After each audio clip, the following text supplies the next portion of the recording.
beginning, the site that was given to us was inside the museum, inside the existing warehouse. So that was the beginning of the project. And I remember the first meeting, we talked about different scenarios. And we came up with a scenario, said, why don't we each design some rooms? So the very first meeting, we actually talked about each designing maybe 3 or 4 rooms, about 25 square meters, and coming together and how we can put this together. So on one hand, we have different sensibilities. On the other hand, how it can come together as a whole. I think it went through a few times, and we decided, why don't we pick projects from each other? So you don't pick your own projects, but you pick 2 from each other's projects, or some rooms that are special to you. So in a way, it's a way of infusing this authorship. On one hand, we design the spaces. On the other hand, we also curate and select spaces from each other. So in a sense, this forms a network of this sensibility in the final project.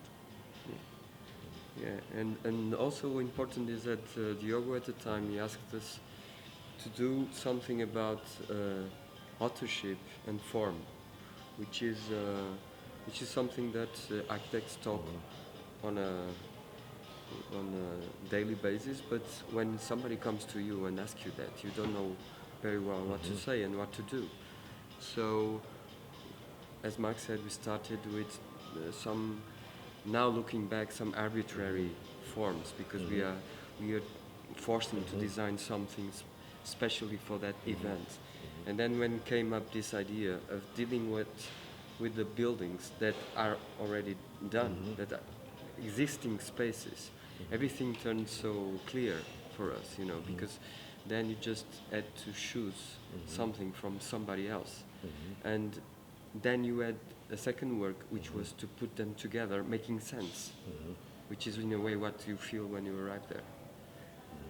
I mean, I would add one of the things that's very interesting is that because of this process, not only do we get to know the others' projects better, we get to know our own projects better because it is taken into a different context.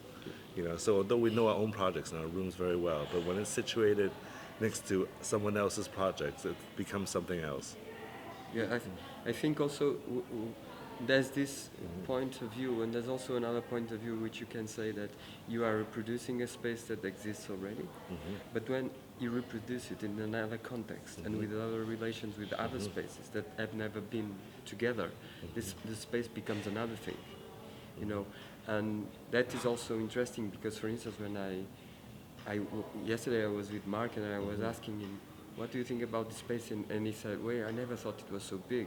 So it gives you another, and there's another way of looking at these spaces.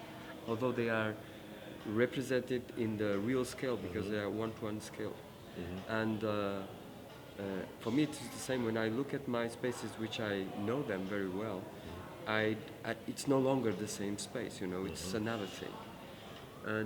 And that it's something that goes back to the Diogo question because he asked us for authorship, and there the authorship is something which is melted because you don't know already if the space is the space from Nuno or Mark or Kirsten and David, or if it's the space that was chosen by Mark from Nuno and then turns into another thing because it was built in another way, and the relations he had with the other spaces. So somehow which is a little bit ironic is that Diogo asked us for authorship and we somehow gave him anonymity. Which is interesting, and also the form somehow it's no longer recognizable in a way. It's another form. It's no longer the original form. Well, we started.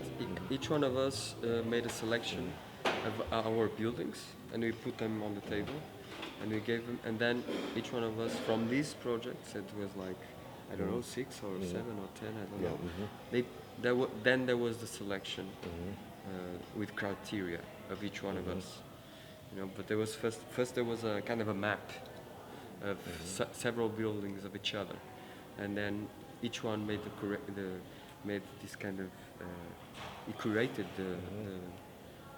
the choice. Yeah.